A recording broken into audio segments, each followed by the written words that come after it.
When I first picked up The Body Keeps the Score, I thought I was looking for answers about trauma.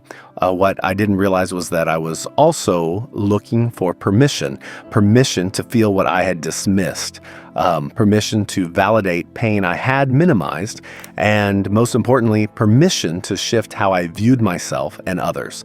What Bessel Kolk gives in this book is not just a breakdown of what trauma is, but a raw, layered, relentless attempt to teach us that trauma is not about the story we tell. It's about how the body lives it.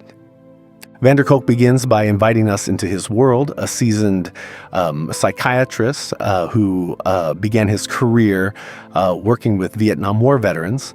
What struck me immediately was his honesty. He didn't pretend to have all the answers. He didn't present the trauma as a riddle he had solved. Instead, he exposed it as something that kept evolving, kept unfolding in ways that resisted easy treatment. His patients weren't just sad or disturbed. They were trapped inside their own biology. I'd never heard someone say that before. That trauma isn't just a memory. It's a physiological event that continues happening in real time. That's what shook me. I wasn't reliving old events by choice. My body was reactivating them without my consent. As he explained the role of the brain's architecture, the amygdala firing out alarms, the hippocampus scrambling memory, the prefrontal cortex losing its grip on logic, I saw my own experiences reflected back with clarity I never had before. My overreactions, my inability to focus, the way I'd suddenly feel like I wasn't in my body during moments of stress, all of it began to make sense. It wasn't weakness, it wasn't drama, it was trauma. I learned that when a person has been deeply hurt, especially by someone they depended on, their entire nervous system can become reorganized around that injury. Every sound, touch, look, everything becomes a potential threat. I had been living this way for years, but until I read this book, I didn't know it had a name. What made Kolk's approach powerful wasn't just his scientific knowledge, it was his empathy. He didn't just study trauma, he listened to it, he believed it, he respected it. He treated people who had endured the unthinkable not as broken patients to be managed, but as survivors navigating an unbearable inheritance, and in doing so, he gave me a new way to see myself. I stopped asking, why am I like this? And started asking, what did I have to survive?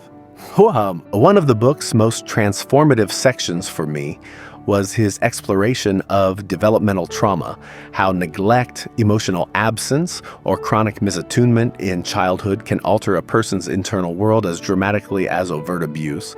I'd never understood that you could experience trauma without violence, that a lack of safety, consistency, and affection could shape your brain and body in equally devastating ways. It helped me realize that I wasn't making a big deal out of nothing. I had been dismissed, silenced, and ignored during moments when I most needed connection, and my nervous system had adapted accordingly.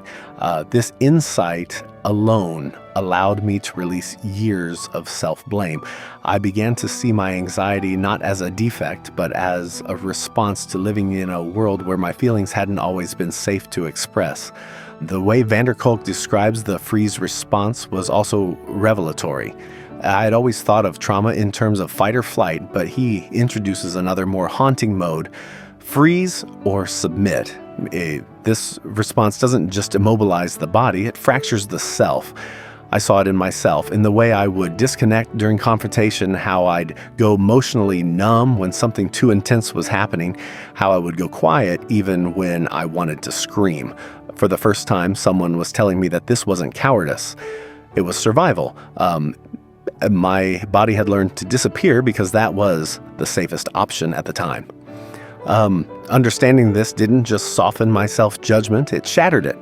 But Kolk doesn't leave you in the diagnosis.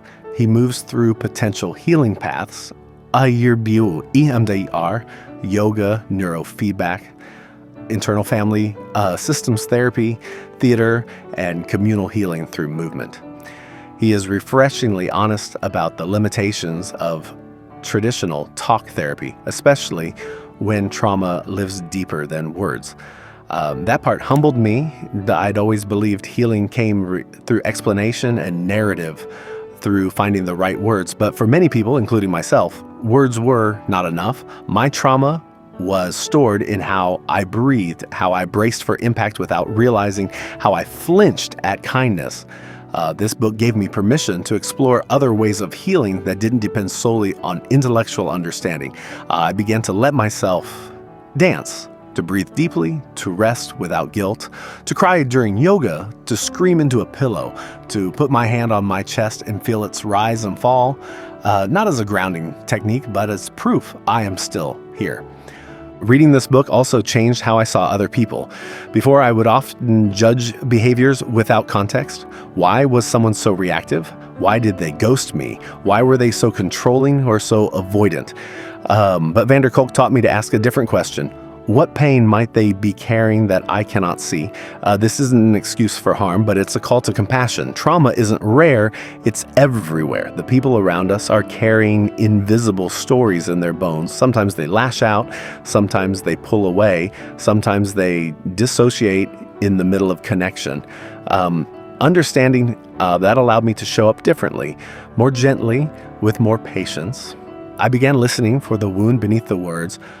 One chapter that struck me deeply was his analysis of trauma in children. When children are not protected or believed, the damage isn't just psychological, it's structural. Their sense of identity becomes wired around fear. Van der Kolk's stories of abused and neglected children and how those early violations shape a lifetime of self-doubt and vulnerability haunted me. And yet they also gave me language to understand some of the people I love most in this world. Their chaos, their mistrust, their self-harming behaviors. It all started to make tragic sense. They were never difficult. They were desperate for someone to finally notice what they'd been through. The title of the book isn't just metaphorical. The body really does keep the score, not just in trauma, but also in healing. That was the final shift I experienced while reading. I stopped seeing healing as something outside of myself. I stopped chasing a future version of me who would finally be whole. Instead, I started tending to the body I have now, the one that flinched, the one that tensed, the one that panicked, and the one that was trying every day to feel safe enough to live. As I moved deeper into the book, what began to take shape was an understanding that trauma doesn't simply change what we remember, it changes how we remember. Van der Kolk explains that traumatic memories are not stored like normal memories. They exist as fragments, images, sounds, physical sensations, trapped in the emotional brain, disconnected from time and narrative. That distinction was life-altering for me. I had spent years trying to figure out certain moments from my past, trying to talk them through or rationalize them, only to be left with a gnawing sense of incompletion. Now I understood why. My body had recorded the pain, but my mind couldn't put it into a coherent story. I wasn't repressing the memory. I was living it in pieces, over and over again. Van der Kolk describes how the brain's frontal lobes, responsible for reasoning and self-reflection, often go offline during a traumatic experience. That explained why so many people, myself included, walk away from trauma confused, not just about what happened, but about who they became in the process. Shame fills in the gaps. We interpret the physiological reactions, freezing, disassociating, going numb as character flaws instead of survival tactics. This book taught me to reinterpret those reactions with grace. They were the body's emergency systems kicking in to protect what it could when it couldn't protect everything. That understanding pulled me out of a loop of shame that had followed me for years. I was not fragile. I was not weak. I was alive because my body had chosen survival over explanation. Another crucial insight Van der Kolk offers is the distinction between trauma that happens to you, like a car accident or assault, and trauma that happens inside relationships. The latter, often referred to as complex trauma or developmental trauma, is more insidious. It involves repeated breaches of trust, prolonged emotional neglect, or subtle but constant invalidation. These are not single events, but sustained injuries to the nervous system. I saw myself in this kind of trauma, and suddenly so many of my internal struggles, my difficulty with trust, my hypersensitivity to rejection, my need to control outcomes, began to feel less like personality traits and more like protective strategies learned under duress. The way van der Kolk writes about dissociation is another layer of the book that left a deep impression on me. Dissociation, as he explains, is the brain's most extreme coping mechanism when faced with overwhelming terror. Cool. Well, for some, this takes the form of out-of-body experiences. For others, it's a sense of numbness, disconnection, or feeling as though the world is not quite real. Reading his patient stories, people who were terrified of touch, who couldn't feel their own bodies, who experienced gaps in time, I was reminded of moments in my own life when I had gone emotionally blank, not out of coldness, but out of necessity. There were times when I didn't just shut down, I disappeared, and before this book, I thought that was a defect. Now I see it for what it was, a form of self-rescue. One of the most illuminating sections of the book covers how trauma can hijack the body's stress response. Van der Kolk explains the role of the autonomic nervous system, particularly the sympathetic branch, which activates the fight-or-flight response, and the parasympathetic branch, which governs rest and digestion. In people with trauma, these systems often misfire. The everyday stressors can trigger a full-blown survival response.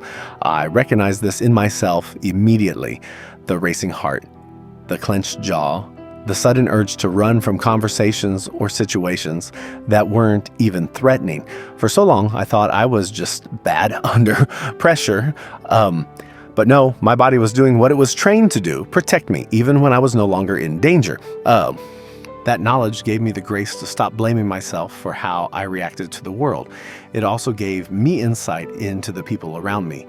I began to see that many so-called difficult behaviors, explosive anger, detachment, people-pleasing avoidance, are not signs of poor character. They are signs of a dysregulated nervous system trying to find balance. I stopped asking what's wrong with them and began asking what happened to them. And that question alone softened my judgment in ways I never imagined. It made me a more compassionate friend, more patient listener, a more present human being. Van der Kolk also explores the role of memory and imagination in healing. He describes how trauma limits our ability to imagine a future that's different from our past, that resonated deeply. When you've lived through trauma, hope becomes dangerous. Expectations feel like setups. Dreams feel like lies. For years, I had avoided planning too far ahead, fearing that disappointment would be too unbearable. Reading this section helped me understand that this was not cynicism, it was grief. And grief, as Van der Kolk gently explains, is a natural part of healing. He doesn't shame the reader for being stuck, he holds space for it. And in doing so, he models what trauma survivors need most. A steady presence who does not flinch. Perhaps one of the most affirming lessons in the book is that healing does not come from revisiting the trauma repeatedly. It comes from restoring the self that trauma fractured. Van der Kolk insists that true recovery is not about erasing the past, but reclaiming agency in the present. I found this idea profoundly liberating. So much of the healing advice I had heard before focused on processing the past, but what I needed was to feel safe now.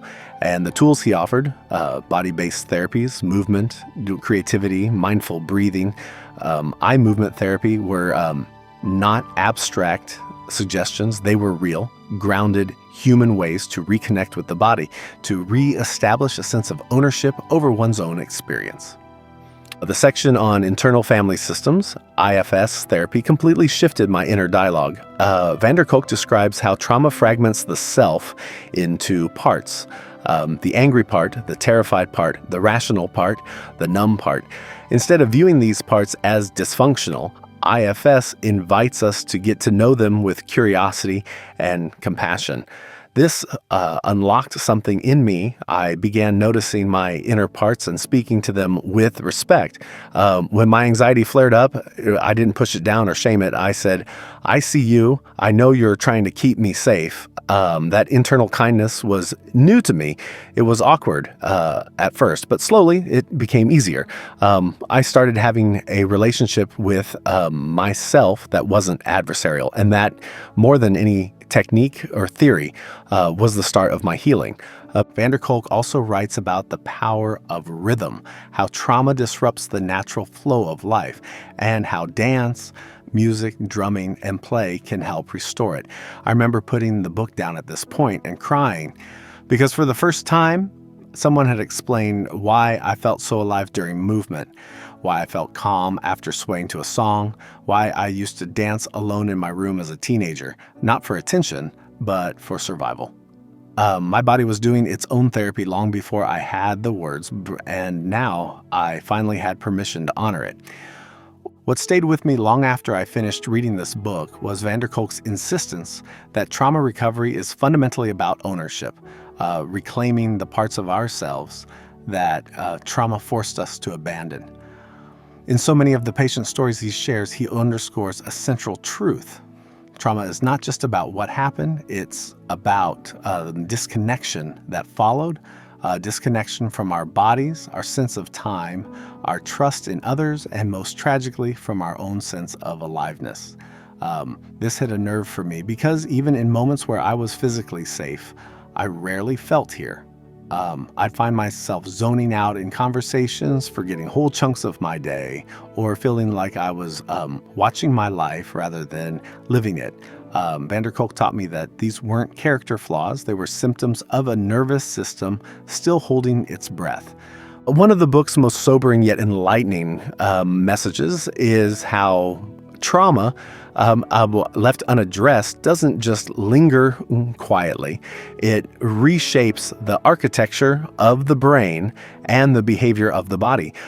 Kolk explains how chronically traumatized individuals often struggle to differentiate between safety and danger. As a result, their bodies remain in a perpetual state of high alert, hypervigilant, reactive, and exhausted. This physiological truth validated years of my experience, the way loud noises startled me, how I struggled to sleep deeply, how I braced myself for disappointment, even in moments of joy. It wasn't just anxiety, it was a survival pattern. My body didn't believe I was safe, no matter what my mind tried to say. That understanding gave me a kind of gentleness I had never extended to myself before. It made me curious rather than critical.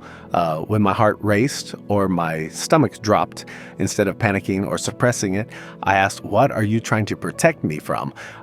And slowly that question started building a relationship between my body and my mind, a relationship rooted in trust, not shame. One of the most impactful parts of the book for me was the way Kolk presents the importance of body-based therapies.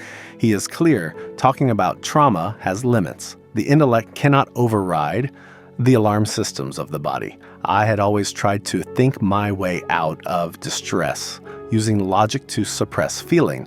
But Kolk's emphasis on somatic healing made me reconsider everything. I began exploring yoga, not as exercise, but as a way to inhabit myself again. I practiced noticing the sensations in my chest and belly. I began walking barefoot on grass. I let myself move freely to music, not to perform, but to release. These practices weren't dramatic, they weren't fast, but over time, they began to root me in the present. And that alone was revolutionary. His discussion of neurofeedback also intrigued me, even though it was new territory. The idea that our brains can learn to self-regulate with the right guidance felt empowering. The science behind how feedback loops help traumatized brains regain balance reinforced a recurring theme in the book. The body and brain are not enemies to be subdued, but intelligent systems trying desperately to recalibrate. For someone who had often felt betrayed by their own body, by panic attacks, chronic fatigue, and unpredictable reactions, this reframing was healing. My body wasn't broken. It was trying to protect me using the only language it knew. And now I had the tools to teach it a new one. Kolk doesn't shy away from the harsh realities of trauma in institutional settings. In his chapters on the failures of the mental health system, the over-reliance on medication, and the suppression of alternative therapies made me rethink how we as a society approach suffering. He speaks candidly about how many trauma survivors are misdiagnosed, medicated into numbness, or shuffled through systems that treat symptoms, not root causes. This gave me a new lens through which to see people I had once judged harshly, those who seemed unstable, who had addiction issues, or who cycled in and out of care. They weren't resistant to healing. They were buried in systems that didn't know how to reach them. This realization made me more compassionate, not just personally, but politically. Healing isn't just an individual responsibility, it's a collective one.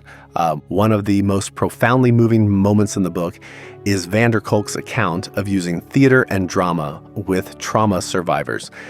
He describes how survivors, through acting and reenactment, begin to reclaim their stories, not as victims, but as narrators.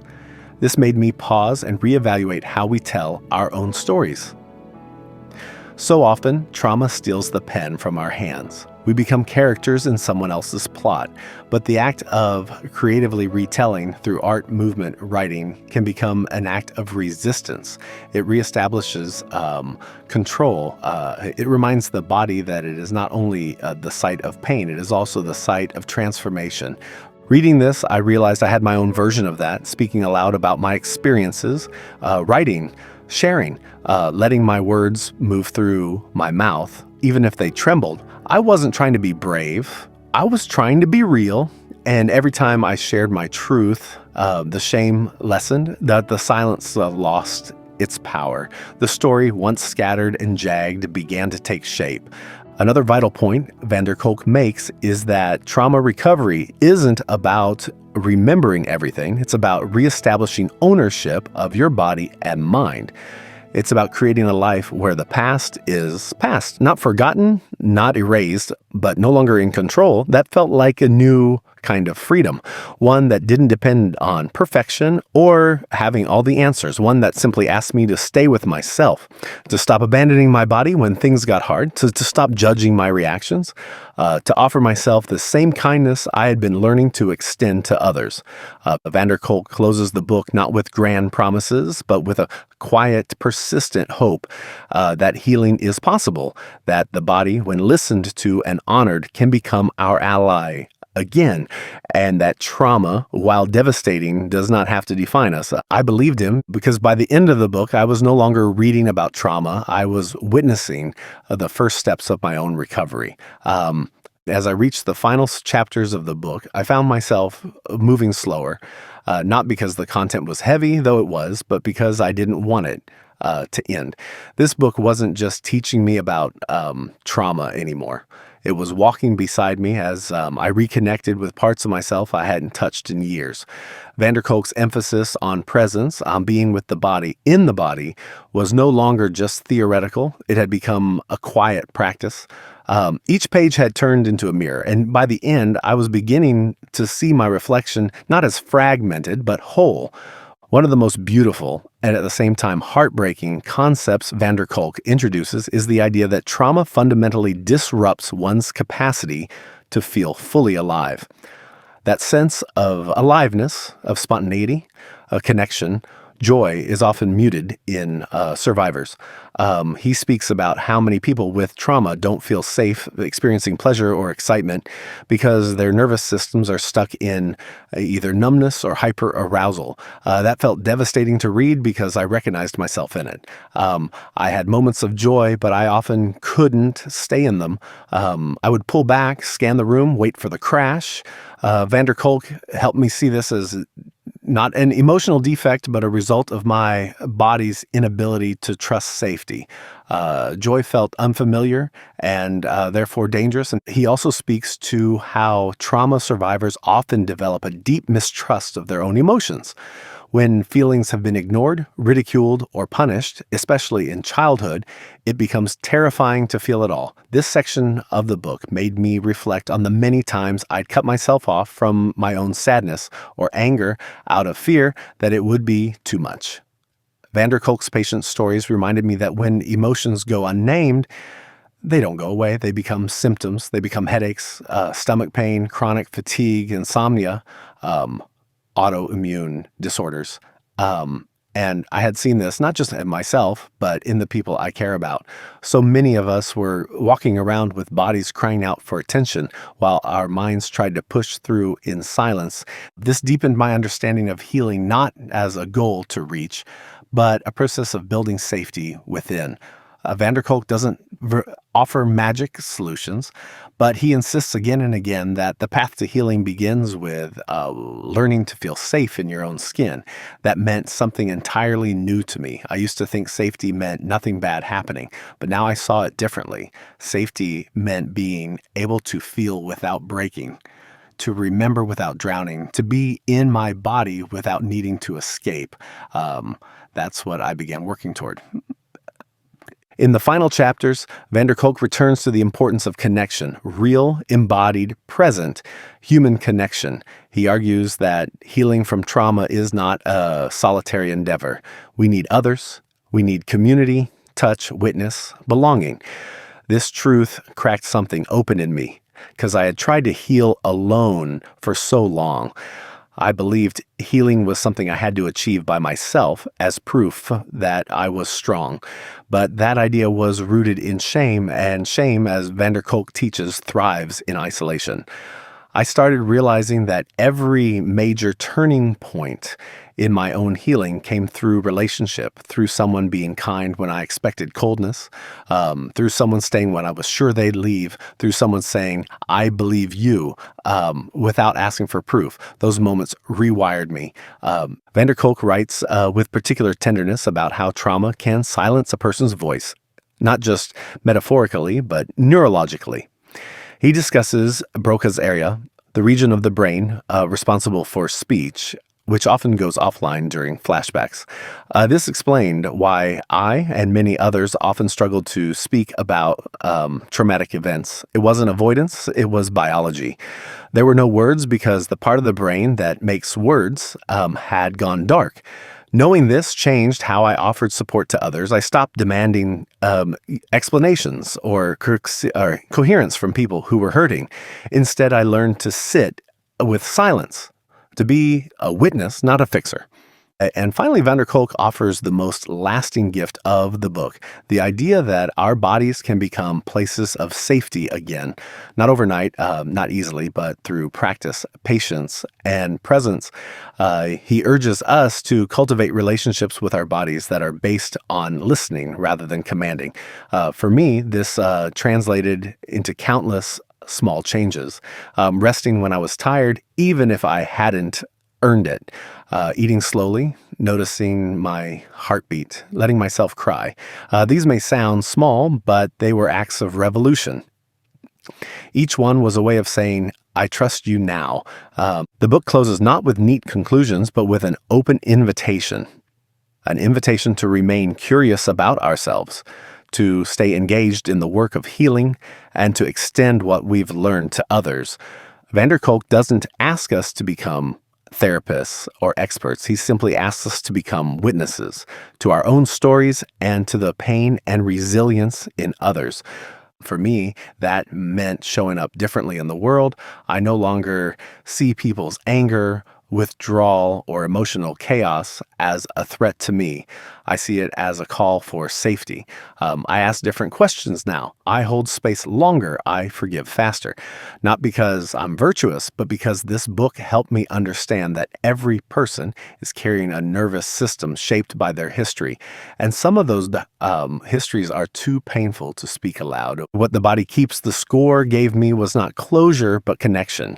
Connection to myself, to the past, to my body, and to the invisible pain that so many others carry. It taught me that trauma is not a death sentence. It is a wound that can be tended to, not erased, but integrated, not forgotten, but faced. And in that facing, healing begins, not perfectly, not completely, but truthfully. And that's more than enough.